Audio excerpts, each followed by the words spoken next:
सामाजिक विज्ञान में इतिहास की जो पुस्तक है उसका अध्याय 1 जिसका नाम है फ्रांसीसी क्रांति को करेंगे।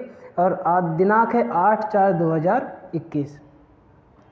ये वर्कशीट कक्षा 9 के विद्यार्थी के लिए दी गई है और बेटा ये वर्कशीट नंबर 2 है। इससे पहले हमने वर्कशीट और पढ़ रही है। जो वर्कशीट 1 थी उसमें फ्रांसीसी क्रांति के समाज के बारे में हमने पढ़ा था। जो फ्रांस में समाज था वो कितने वर्गों में बटा हुआ था, हमने चर्चा पिछली वीडियो में कर ली है, पिछली वर्कशीट में कर ली है कि 3 वर्ग में आपका जो समाज था बटा हुआ था।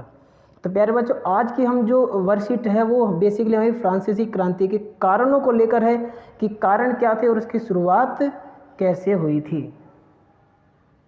तो प्यारे बच्चों, बिना किसी देरी के हम अपनी वर्कशीट स्टार्ट करते हैं। और वर्कशीट स्टार्ट करने से पहले मैं आप सभी से रिक्वेस्ट करना चाहता हूं, जिन भी बच्चों ने हमारा चैनल सब्सक्राइब नहीं किया, जो भी हमारे चैनल पर नए हैं वो प्लीज़ हमारे चैनल को सब्सक्राइब करें और साथ ही साथ बेल आइकन को भी प्रेस करें, ताकि जो भी हम नई वीडियो बनाएंगे, नई वर्कशीट की वीडियो आएगी, उसके लिए आपको अपडेशन मिलती रहे और आप अपने वर्कशीट का काम ईजिली करते रहें। और हमारी वीडियो आपको अच्छी लगे तो प्लीज़ शेयर करना, लाइक करना एंड कमेंट करना। तो प्यारे बच्चों, चलो स्टार्ट करते हैं हम अपनी वर्कशीट को। तो प्यारे बच्चों, आज की जो वर्कशीट है उसमें दे रखा है हमें फ्रांसीसी क्रांति।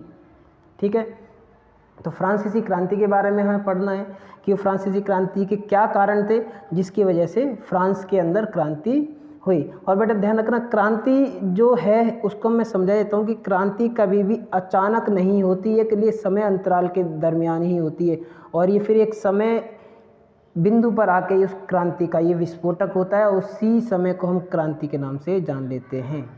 ठीक है, क्रांति की शुरुआत पहले से होती है, ना कि अचानक हो जाती है क्रांति। तो सिमिलरली फ्रांस के अंदर भी जो क्रांति हुई वो भी अचानक क्रांति नहीं, उसके पीछे भी कई कारण थे। वो क्या क्या कारण थे हम इसकी चर्चा करेंगे। तो प्यारे बच्चों, फ्रांसीसी क्रांति के कई कारण थे, जैसे कि आप देख सकते हैं सामाजिक कारण था, राजनीतिक कारण था, आर्थिक कारण थे और दार्शनिकों की भूमिका और तत्कालीन कारण। ये तत्कालीन कारण क्या होता है, जो उस उचित समय पर और जिस समय क्रांति हुई, वो क्रांति कब हुई थी, 1789 में क्रांति हुई थी। हमने पढ़ लिया था 1789 में इसकी शुरुआत हुई थी। तो 1789 14 जुलाई 1789 को जब क्रांति हुई थी, वो तत्कालीन कारण क्या था जिसकी वजह से क्रांति हुई। ठीक है, तो वो तत्कालीन कारण की बात करें, वो सडनली वो ऐसा क्या घटना घटी कि लोगों के अंदर रोष पैदा हो गया और उन्होंने राजा के खिलाफ विद्रोह कर दिया। बाकी सारे कारण तो पहले से चले आ रहे हैं कि सामाजिक कारण है, राजनीतिक कारण है और भी कई सारे कारण हैं, इनकी हम चर्चा कर रहे हैं। ठीक है, तो फर्स्ट हम चर्चा कर लेते हैं सामाजिक कारण की कि सामाजिक कारण क्या है। तो बेटा इसमें दे रखा नंबर 1 पॉइंट सामाजिक भेदभाव, कि मैंने आपको पहले ही बता देता, जो फ्रांसीसी समाज था 3 भागों में बटा हुआ था और जो प्रथम वर्ग था वो किसका था, पादरी वर्ग था, और सेकंड था कुलीन वर्ग का, थर्ड जो था तृतीय स्टेट जिसके अंदर कुछ वकील, पढ़े लिखे वकील आते थे, व्यापारी लोग आते थे, शिक्षक वर्ग आता था और भूमिहीन किसान, छोटे काश्तकार सारे लोग आते थे। तो इन तीनों स्टेट में क्या होता था कि उपरोक्त दोनों के 1 और 2 जो स्टेट थे वो तीसरे स्टेट से क्या करते थे, भेदभाव करते थे। ठीक, तो सामाजिक भेदभाव हो गया कि जो अमीर है वो अमीर है, जो गरीब है सो गरीब है। गरीब को दर्जा नहीं मिल रखा था, जो अमीरों को दर्जा मिल रखा था। ठीक है, अगली बात करते हैं कि जन्म आधारित विशेष अधिकार थे, कि यदि आप कुलीन वर्ग में पैदा हो गए तो आप कुलीन वर्ग ही हैं, आपके पास सारे अधिकार मिल जाएंगे जो कि तृतीय स्टेट को नहीं मिले थे। तो ये सामाजिक कारण था, लोगों के बीच में रोष पैदा हुआ कि हमें भी समान अधिकार मिलना चाहिए। ठीक है, राजनीतिक कारण की बात करते हैं कि कमज़ोर शासन था, जो लुई 16 था वो कमज़ोर था। ठीक है ना, तो जिसकी वजह से जो शासन व्यवस्था प्रणाली थी वो सारी कमज़ोर थी, चरमरा गई थी, कोई भी आक्रमण कर सकता था उसके ऊपर, तो वो उसका सामना नहीं कर पा सकते थे। जो लुई 16 की जो नीतियाँ थी, नीतियों की वजह से भी ये एक तब फ्रांसीसी क्रांति की शुरुआत हुई। वो लुई 16 की जो नीतियाँ थी, वो नीतियाँ क्या थी कि टैक्स को बढ़ावा देना, ये सारी चीज़ें थी कि पादरी वर्ग और कुलीन वर्ग को विशेष अधिकार दे रहे थे। ये सारी जो नीतियाँ थी इसके कारण भी फ्रांस के अंदर क्रांति की शुरुआत होती है। बेटा आर्थिक कारण की बात करते हैं, आर्थिक कारण क्या थे। तो आर्थिक कारण का जो प्रथम पॉइंट है, पहला पॉइंट वो दे रखा है कि खाली राजकोष, जो राजकोष था, राजशाही खजाना था, वो खाली हो चुके थे। क्यों, इसकी कई सारी वजह थी कि जो राजा का जीवन है भोग विलासिता में जी रहा था, इसलिए वो जो जितना भी जो टैक्स आ रहा था, टैक्स के कारण जो भी राजकोष भर रहा था, वो सारा राजकोष धीरे धीरे खाली होता गया। दूसरा कारण था कि युद्धों की वजह से युद्ध भी चल रहे थे, फ्रांस ने युद्ध के अंदर भागीदारी कर रही थी और इस युद्ध को लड़ने के लिए उसको दूसरे देशों से कर्ज लेना पड़ा। और जब कर्ज लेना पड़ा तो उसकी आपको जाहिर सी बात है कि कर्ज लेगा तो कर्ज चुकाने के लिए उसे क्या करना पड़ेगा, अपने राज्य को उसको खाली करना पड़ेगा।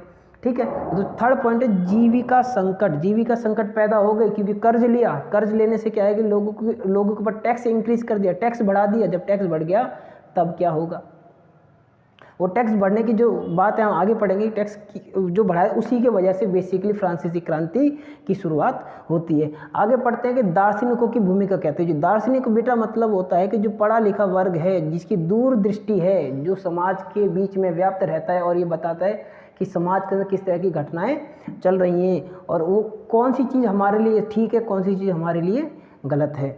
ठीक है, तो यहाँ दे रखा है कि लोगों को जन्म आधारित विशेषाधिकार के खिलाफ जागरूक करना।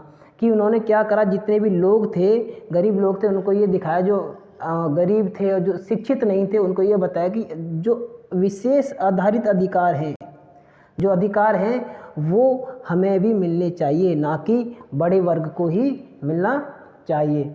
ये सारी बातें थी कि भाई बड़े वर्ग को ही क्यों अधिकार मिल रहे हैं, हमें क्यों नहीं मिल रहे, ये बातें थी। ठीक है, अगली बात आती है कि लोगों के सामने स्वतंत्रता और समानता आधारित व्यवस्था का मॉडल पेश करना। कि भैया हमें क्या चाहिए, स्वतंत्रता चाहिए और हमें इक्वलिटी, समानता चाहिए। हमें क्या चाहिए, समानता चाहिए और हमें ऐसी व्यवस्था चाहिए जिसके अंदर हम सभी को स्वतंत्रता मिले और समानता मिले।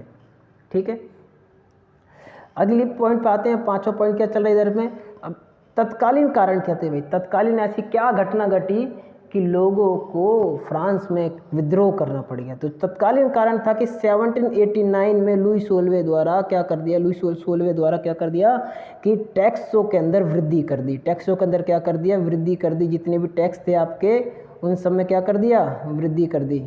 ठीक है, और स्टेट जर्नल में वोटिंग की प्रक्रिया में बदलाव से लुई सोल्वे का इकरार, क्योंकि उनकी डिमांड थी कि स्टेट जर्नल में जो वोटिंग प्रक्रिया है उसमें बदलाव किया जाए। किसकी डिमांड थी, तृतीय स्टेट की डिमांड थी कि हर एक व्यक्ति को वोट डालने का अधिकार हो। पहले क्या होता था, एक समुदाय एक ही वोट डाल सकता था। जैसे 3 स्टेट थे, फर्स्ट स्टेट, सेकंड स्टेट और थर्ड स्टेट, हर एक स्टेट से एक एक वोट डालने का अधिकार था। तो ये 2 स्टेट थे, ये किसको वोट देते थे, ये किंग को वोट देते थे। और जहाँ 3 में से जहाँ 2/3 का समर्थन मिल जाए तो वहीं पे उसकी बात मानी जाएगी। ठीक है, ये बात थी। आगे बढ़ते हैं। तो बेटा ये तो फ्रांसीसी क्रांति के कारण थे। इन कारणों को क्वेश्चन में पूछ सकते हैं आपसे, इसको याद रखना और आंसर को इजीली कर सकते हैं आप। कहीं भी समझ में ना आए तो प्लीज़ हमें कमेंट करिएगा, और आपको हमारी वीडियो अच्छी लगे तब भी आप हमें कमेंट बॉक्स में लिख सकते हैं। आगे चलते हैं कि क्रांति की शुरुआत की हम बात कर रहे हैं कि क्रांति की शुरुआत कैसे हुई। अभी हमने कारणों की चर्चा कर ली है। हमने first of all worksheet number 1 के अंदर फ्रांसीसी समाज की चर्चा कर ली है। यहाँ पे फ्रांसीसी जो कारण थे फ्रांस में क्रांति की उसकी चर्चा कर ली है। अब हम ये पढ़ेंगे कि फ्रांस के अंदर जो शुरुआत है वो कैसे होती है।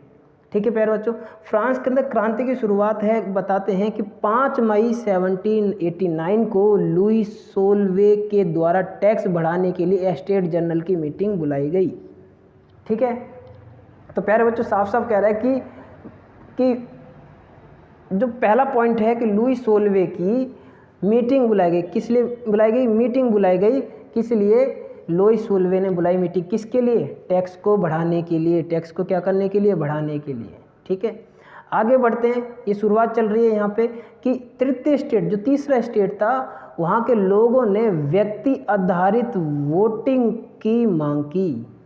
पहले क्या था, मैंने आपको बताया था कि समुदाय एक एक वर्ग, जो एक स्टेट एक वोट देता था, सेकंड स्टेट सेकंड वोट देता था, थर्ड स्टेट एक वोट। तो हर एक स्टेट अपना क्या करता था, रिप्रेजेंटेटिव भेजता था, प्रतिनिधित्व करने वाला भेजता था, और वही समर्थन करता था। यदि 3 वोट होती थी कुल, और 3 वोटों में से यदि 2 वोट भी राजा को, यदि कोई भी नीति लागू करना चाहता उसे 2 वोटों का समर्थन मिल गया तो वो क्या करता था, वो बिल को पास कर दे, कोई भी नीति को वो पास कर देता था। ठीक है, ये बात थी। अगली बात आती है कि लुई सोल्वे ने इस मांग को नकार दिया। वो मांग कौन सी थी, वो मांग ये थी कि एक व्यक्ति एक वोट, एक व्यक्ति क्या करेगा, एक वोट देगा। क्यों? यदि एक व्यक्ति एक वोट देगा तो तृतीय स्टेट में 600 से ज़्यादा लोगों की संख्या थी और अधिक लोग थी जो पढ़े लिखे नहीं थे, और भी संख्या देखी जाए संख्याओं के बल पर वो तृतीय स्टेट में संख्या बल ज़्यादा था। यदि एक व्यक्ति एक वोट मिलता तो तृतीय स्टेट कभी भी कोई भी बिल पास होने नहीं देता। इसलिए राजा ने इस मांग को क्या कर दिया, नकार दिया। जब इस मांग को नकार दिया तो लोगों के अंदर विद्रोह तो भड़के गई। ठीक है, आगे चलते हैं। आगे क्या हुआ कि तृतीय स्टेट के लोगों ने विरोध में सदन से वॉकआउट कर दिया। जो मीटिंग बुलाई थी यहाँ पे जो मीटिंग बुलाई थी, इस मीटिंग से क्या हुआ, ये लोग बाहर चले गए। और बाहर जाने के बाद उन्होंने क्या करा, यहाँ से वो लोग बाहर चले गए मीटिंग से। और वो होता क्या है, एक जो महल से, जो सदन से बाहर जाने के बाद क्या करते हैं ये लोग, 20 जून कब बेटा, 20 जून 1789 को वर्साय के महल में स्थित एक टेनिस का कोर्ट था। ध्यान रख लेना, इंपॉर्टेंट क्वेश्चन है। टेनिस का कोर्ट था और वहाँ पे जाके सारे लोग क्या हो गए, ये लोग यहाँ से निकलते हैं और यहाँ पे जाके इकट्ठा हो जाते हैं। ठीक है, और खुद को नेशनल असेंबली घोषित कर देते हैं। और वो खुद को क्या कर देते हैं बेटा, मैं यहाँ पे अंडरलाइन कर देता हूँ, और खुद को क्या कर देते हैं, ये नेशनल असेंबली घोषित कर देते हैं, जो क्या करती है, राजा के अधिकारों में कटौती की मांग करती है। ठीक है, अब ये क्या करते हैं, राजा की जो भी डिमांड थी उसमें ये कटौती की मांग करने लगते हैं कि भाई इस राजा की इस मांग को हम मानेंगे नहीं, इसे नकार दिया जाए। ठीक है,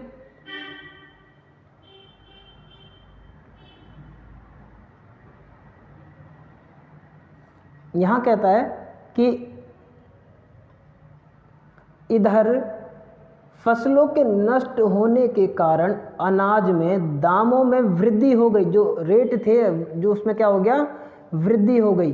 ठीक है, और इसके कारण क्या हो, पेरिस में जो ब्रेड की दुकानें थी वहाँ पर लूटपाट आरंभ हो गई। जो रेट थे उस रेट में क्या हो गया बेटा, रेट में इजाफा हो गया। ठीक है, वो इंक्रीज़ हो गई। ठीक, इंक्रीज़ हो गया तो जितनी भी दुकानें थी उन दुकानों में क्या होने लगा, लूटपाट होने लगी। ठीक है, लूटपाट होने लगी तो आपको पता है कि ये एक माहौल बन जाता है, क्रिएट हो जाता है लूटपाट का, तो मतलब विद्रोह भड़क जाता है और राजा क्या करता है, फिर अपने नए नए ऑर्डर निकाल देता है। ठीक है, आगे चलते हैं। क्या है, राजा ने सेना को कूच करने का हुक्म दिया। अब जब ये विद्रोह भड़क गया तो इसने राजा क्या करेगा, भाई चलो कूच कर दो, जो भी विद्रोही बाहर घूम रहे हैं, जो भी दुकानों को लूट रहे हैं। और कुछ अफवाहों के कारण, और कुछ अफवाहें फैल गई कि अफवाहों के कारण, जो भी अफवाह फैली कि राजा के सिपाही आ रहे हैं और हमें मारेंगे, हमें मारने के लिए आ रहे हैं, तो इसके जो अपने के चलते उन्होंने क्या करा, 14 जुलाई वाला दिन था और 1789 सन है, उन्होंने क्या किया, बास्तील का किला है, राजा का किला है, वो कहाँ पे है, बास्तील में है किला है, उसको क्या कर दिया उन्होंने, किले को ध्वस्त कर दिया, गिरा दिया, जो राजा के निरंकुश शक्तियों का क्या था, प्रतीक था। ठीक है, राजा की जितनी भी निरंकुश शक्तियाँ थी उन सब का क्या था, ये प्रतीक है। तो उन्होंने क्या करा, इसको किले को क्या कर दिया, जो बास्तील का जो किला था इधर, उसको क्या कर उन्होंने ध्वस्त कर दिया, उसको क्या कर दिया, ध्वस्त कर दिया।